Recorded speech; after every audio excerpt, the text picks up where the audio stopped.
Hola, mi nombre es Paola. Mi nombre es Katherine. Mi nombre es Camila. Mi nombre es María Daniela. Y les vamos a hablar de el cristianismo y el islam. La idea de mesianismo de Jesús era totalmente opuesta a la que fue aceptada por la sociedad judía de aquella época. Esta idea fue principalmente atacada por distintos grupos políticos y religiosos, tales como lo son los celotes, los herodianos y los fariseos. El mesianismo de Jesús se puede ver en dos sentidos. Por un lado, las repercusiones en vida y por otro lado, las repercusiones en muerte. Inicialmente, Jesús no tenía la idea de liderar una insurrección mesiánica. Esto quiere decir que Jesús tenía un concepto propio de mesianismo, el cual él adoptó bajo su criterio el cual fue consciente después de haber sido bautizado en el río Jordán. Jesús en vida se encargó de formar un grupo al cual le enseñaba y adoctrinaba para que luego de su muerte fueran ellos los que continuaran con su legado. También hay repercusiones en muerte. Las repercusiones en muerte se dan no directamente, sino en los años siguientes. ¿Esto qué quiere decir? Jesús era el enviado para predicar la buena nueva. La buena nueva es el Evangelio. Todo lo que Jesús dijo, enseñó, todo su legado está en el Evangelio. El Evangelio, los Evangelios, son de distintos autores, de distintas fuentes y se generan alrededor de los años 65 y 100 después de Cristo. Además de eso, la muerte del Hijo de Dios por la humanidad en la cruz va a significar todas unas lógicas de redención y además de eso el amor más extremo que se puede tener por la humanidad. Esto va a ser el núcleo generador de los evangelios y además de eso hoy en día se sigue manteniendo ese hecho como el acto de amor más extremo y se sigue predicando en las iglesias. La muerte de Jesús además de eso va a significar que se trate de explicar todo su legado y todas estas lógicas se van a tratar de relacionar, por decirlo así, con todo lo que se venía pensando del Mesías judío. ¿Esto qué quiere decir? Que en las primeras sociedades o lo que se llama iglesia primitiva existe esa necesidad o ese querer de que Jesús retorne otra vez a la tierra, que el Hijo de Dios o el Mesías retorne otra vez a la tierra. Es un imaginario colectivo tan fuerte que se impregna en nuestro siguiente personaje, el cual es San Pablo. Saulo se va a educar en las escuelas ortodoxas fariseicas dirigidas por Gamaliel. Esto va a hacer que gran parte de su vida él sea el encargado o sea también parte de ese movimiento exterminador de nazarenos. ¿Quiénes eran los nazarenos? Los nazarenos eran aquel grupo de personas que estaban reunidas en una congregación, normalmente palestinos. Este grupo creía en Jesús, en que había venido a salvar al mundo, pero además de eso en su acto mesiánico. Ellos se enfocaban más en eso y de cómo Jesús murió y resucitó. Estas mismas creencias de los nazarenos van a hacer que ellos mismos se vean enfrentados a las autoridades de aquel tiempo. Esto es una parte de la historia de la vida de Saulo, pero después de ello viene un proceso de conversión del mismo que hace que también pues su nombre cambie y sea llamado ahora como San Pablo. Él es el encargado de ir a ciertas partes del mundo y a cada lugar donde él iba predicando, iba estableciendo congregaciones de creyentes. Como podemos ver en estos mapas, fue los lugares a donde él fue y su palabra fue dada. El mesianismo de Jesús venía con unas lógicas distintas, así como se nombró anteriormente. Pero, dadas las condiciones de su vida, el reino de Dios no se materializó de la forma en que se esperaba. Esto significó que sus seguidores, o sea, los apóstoles, no abandonaran esta idea, sino que se siguieran predicando con este fin. Ellos seguían teniendo en su cabeza la materialización del reino de Dios. De esta manera se consolidó la Iglesia Apostólica, la cual está conformada por la figura de los 12 apóstoles que pretendían ser los que llevaban movimiento por la autoridad que Jesús le había confiado.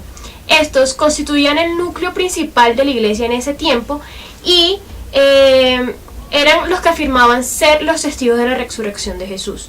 Cuando esta dejó de ser una comunidad nazarena para convertirse en una iglesia organizada, esta práctica dio origen a la teología mistérica y al sagrado sacerdocio que configurarían la dinámica de la consolidación del nuevo Israel y con él ocuparía muy semejantemente a la de la consagración del templo y la del sacerdocio en el judaísmo.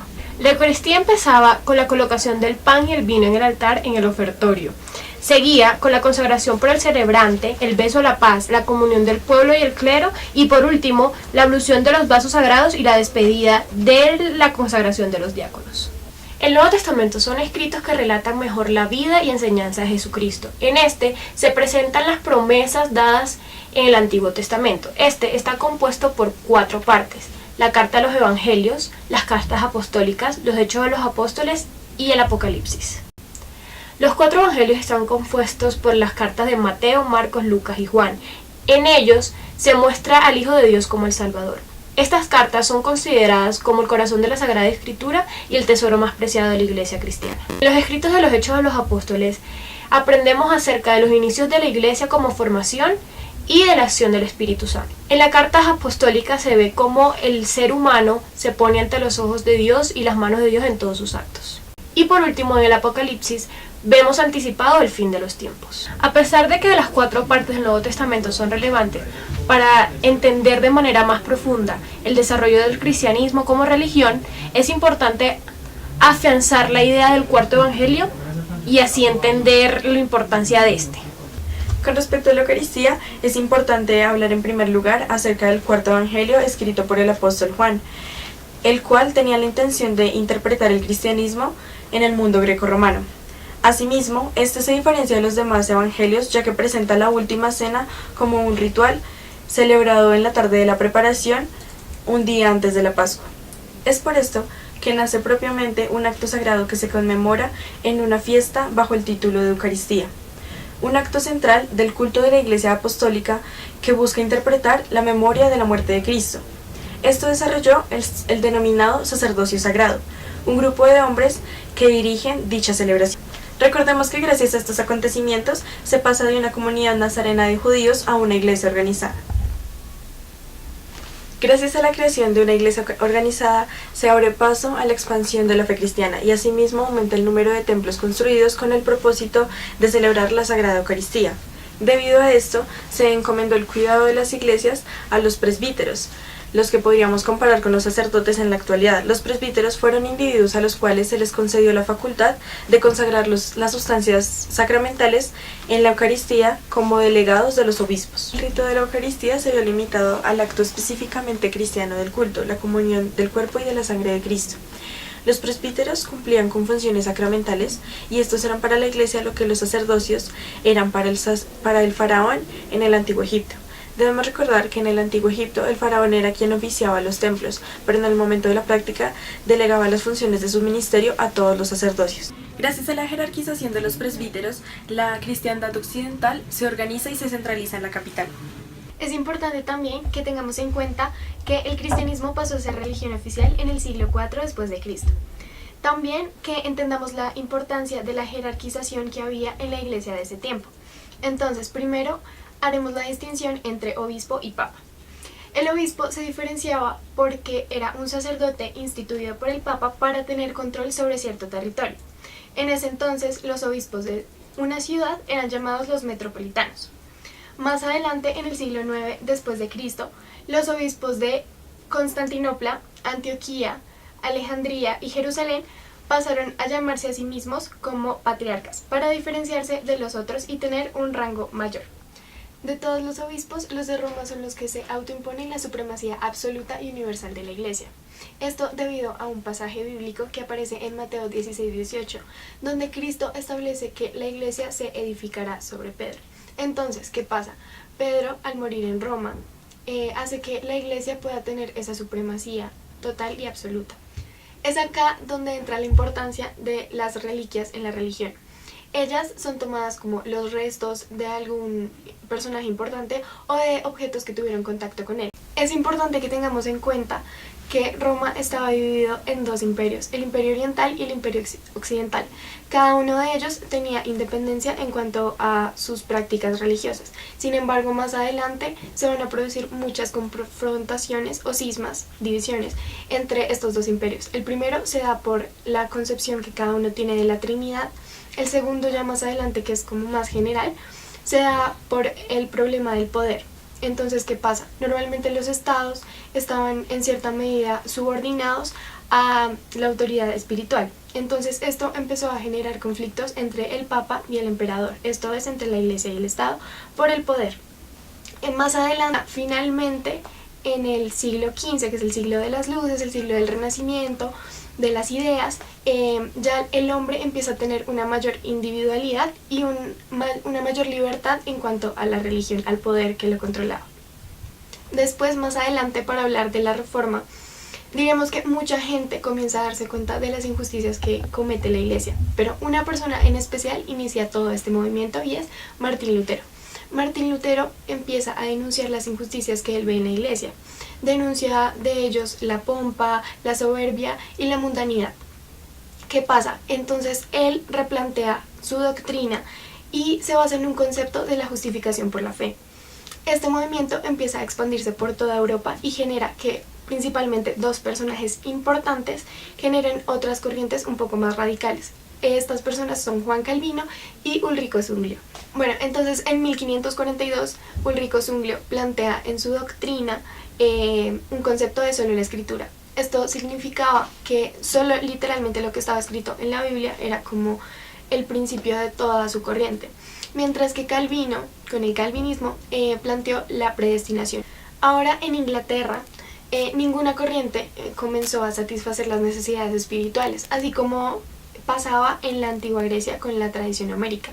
Entonces, ¿qué pasó? Nació un grupo de personas que van en contra del calvinismo, los cuales se van a llamar metodistas, y ellos lo que hacen es hablar del arrepentimiento, y esto parece tener muy buena acogida. Más adelante este grupo de personas no logran hacer como muy importantes y se disuelven en varios grupos. En 1932 ya digamos que se vuelven a unificar y forman la Iglesia Metodista, que aún tiene una cierta importancia en Inglaterra. ¿Qué pasa? En Inglaterra también comienzan a entrar muchas influencias de otros movimientos, pero uno de los acontecimientos más importantes fue un divorcio que hubo entre un rey, Enrique VIII, y Catalina de Aragón.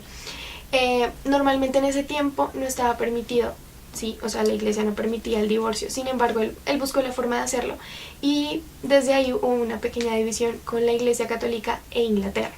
Por ahí empezaron a entrar muchas corrientes después de la muerte del rey también, y esto creo que pues no se siguiera la tradición completamente y que hubieran ciertos cambios. Igualmente, Inglaterra conserva muchas de las tradiciones católicas, por ejemplo la organización entre obispo, papa y los sacramentos como la comunión, la Eucaristía y el bautismo. También conserva mucho todo lo que tiene que ver con la confesión. Todos los cambios que se dan, digamos, de no seguir esa tradición católica, se puede llamar como lo que es hoy la Iglesia Anglicana, que es muy importante hoy en día. Estas revoluciones, esta reforma, produce que la Iglesia, el papado pierda jurisdicción, que haya más divisiones, que la gente comience a perder su fe. Entonces lo que hace la Iglesia Católica es que en 1545 hacen un concilio en Trento, en Italia, para definir cuáles van a ser los dogmas y las doctrinas oficiales. Bueno, otros cambios que se dan es que se fundan muchas organizaciones religiosas que van por todo el mundo anunciando el Evangelio. Además, también se reorganiza la Inquisición para suprimir a los herejes. En 1854 se promulga la infalibilidad del Papa. Esto quiere decir que todo lo que el Papa diga en cuanto a materia de fe y moral está siempre correcta, pues él es el que tiene la revelación por parte de Dios. También en 1950 ya se consolida como tal un dogma obligatorio, que es la creencia de la Asunción de la Virgen María, en la cual se representa a todos los fieles. El Islam es una de las religiones más importantes alrededor del mundo. Hoy en día cuenta con 250 millones de seguidores por todo el mundo. Es una religión monoteísta y basada en el Corán.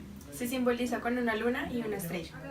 Esta es la religión conocida por el libro sagrado, el Corán, considerado como el mensaje divino que Dios dictó en árabe al profeta Mahoma.